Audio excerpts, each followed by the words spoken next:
What's up, guys? It's Lou from Unbox Therapy, and today we're taking a look at the Falcon Jet Pro from Protocol, which is a brand that Best Buy carries for these RC choppers, and there's a number of different ones available. This one's not too big because I had plans of flying it indoors. We'll see if that works out after I get her opened up and take a look at how to operate the whole deal. Now, I'm a little bit intimidated by RC choppers or anything that flies and I'm controlling it.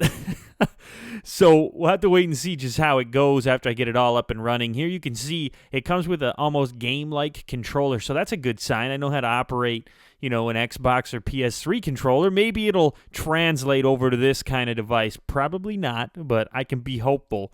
So we've got some paperwork here. Once again, pretty intimidating stuff, including a little sheet that's slipped in here that tells you how to turn on your helicopter. That's a bad sign when you got a sheet slipped in to tell you how to turn it on. That's a problem. I hope it's easy to turn it on.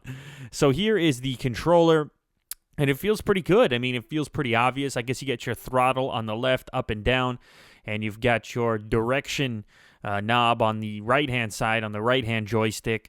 There's a little selector in the center, ABC selector, as well as what looks like some lights along top. You have an on and off switch, and then this big, huge chamber on the back for batteries. That's because this thing takes 6 AA batteries, which is kind of nuts, but there's a cool reason why, which I'll get to in a second.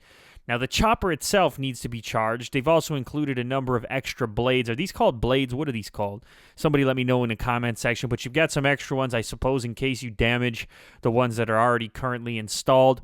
And then you get this little charging cable, which is USB to basically a regular power style adapter. That's how you interface with the chopper. And the little USB portion glows. It glows red, so you know if you've got power or not. And this slides in the bottom here. It's kind of weird where it fits in because you can't really stand the helicopter up when it's in there, or at least not very easily.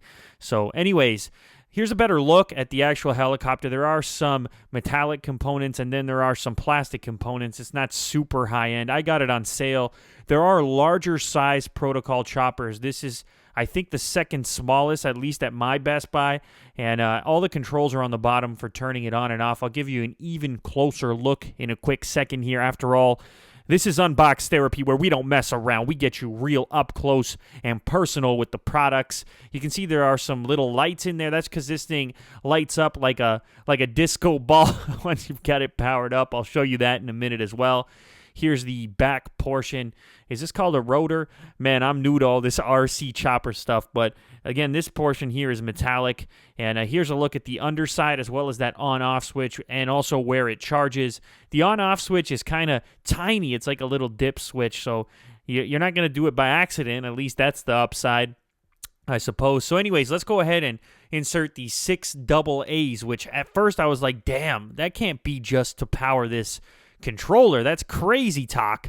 But no, there's a cool little secret, a cool little reason why this thing takes 6 AA's.